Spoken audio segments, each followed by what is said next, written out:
Hello friends, અનુસ કુકિંગમાં હું આજે લઈને આવી છું કાશ્મીરી દમ આલુ. તો તેના માટે આપણે પહેલાં મસાલો રેડી કરી લઈએ. એક બાઉલમાં મેં ખારી શીંગનો ભૂકો લીધો છે, સાથે ગાંઠિયાનો ભૂકો લીધો છે ને સાથે તલનો ભૂકો લીધો છે અને શેકેલા જીરાનો પાવડર લીધો છે. ત્યારબાદ મેં મીઠું એડ કર્યું છે, હિંગ એડ કરી છે, હળદર એડ કરી છે અને ધાણા જીરું પાવડર મેં 1.5 ચમચી એડ કર્યો છે. કાશ્મીરી લાલ મરચું 1.5 ચમચી એડ કર્યું છે. ત્યારબાદ મેં લસણની પેસ્ટ એડ કરી છે. ત્યારબાદ મેં ખાંડ એડ કરી છે અને ઉપરથી લીલા ધાણા એડ કર્યા છે અને અડધા લીંબુનો રસ એડ કર્યો છે. હવે આ મિક્સચરને આપણે પ્રોપર મિક્સ કરી લઈશું. ત્યારબાદ મેં ગરમ મસાલો એડ કર્યો છે.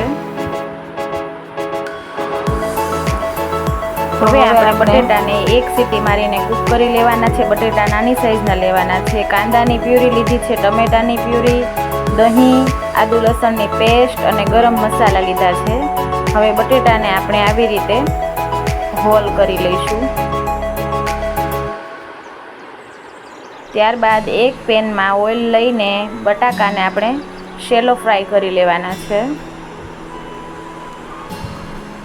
બટાકા બ્રાઉન થાય ત્યાં સુધી આપણે તેને ફ્રાય કરવાના છે. પછી એક પેનમાં કાઢી લેવાના છે, તેને ઓઇલ રહેવા દેવાનું છે એમાં જ. ત્યારબાદ એ ઓઇલમાં મેં હિંગ એડ કરી છે. ત્યારબાદ ખડા મસાલા મેં એડ કર્યા છે.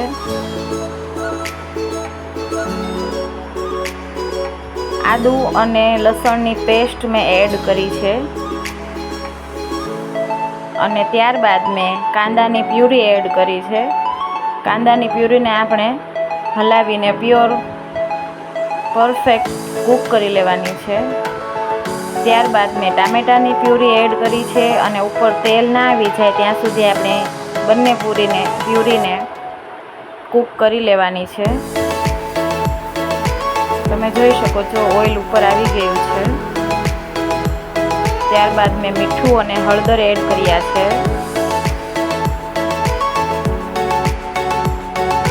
વચ્ચે વચ્ચે આપણે હલાવતા રહીશું ગ્રેવીને. ત્યારબાદ આપણે જે મસાલો રેડી કર્યો હતો તે એડ કરી દીધો છે અને તેને કૂક કરી લેવાનો છે.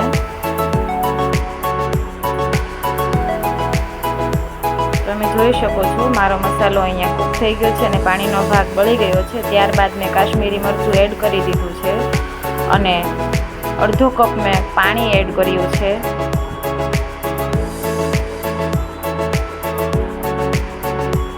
તમે જોઈ શકો છો અહીંયા મારી પ્યુરી બધી સરસ ઉકળી ગઈ છે અને ઓઇલ ઉપર આવી ગયું છે. ત્યારબાદ મેં અમૂલનું દહીં એડ કરી દીધું છે, અડધો કપ.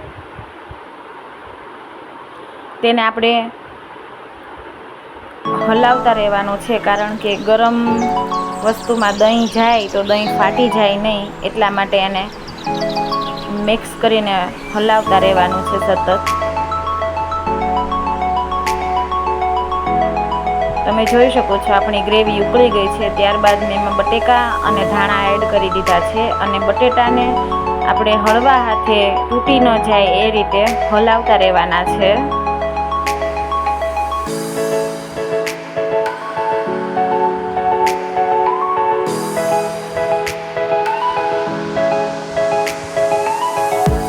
મિનિટ સુધી કૂક થવા દેવાના છે.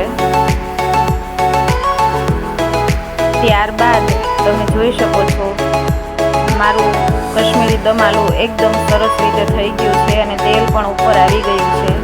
તો પ્રેઝન્ટ છે Kashmiri dum aloo. Like, share and subscribe. Thank you for watching.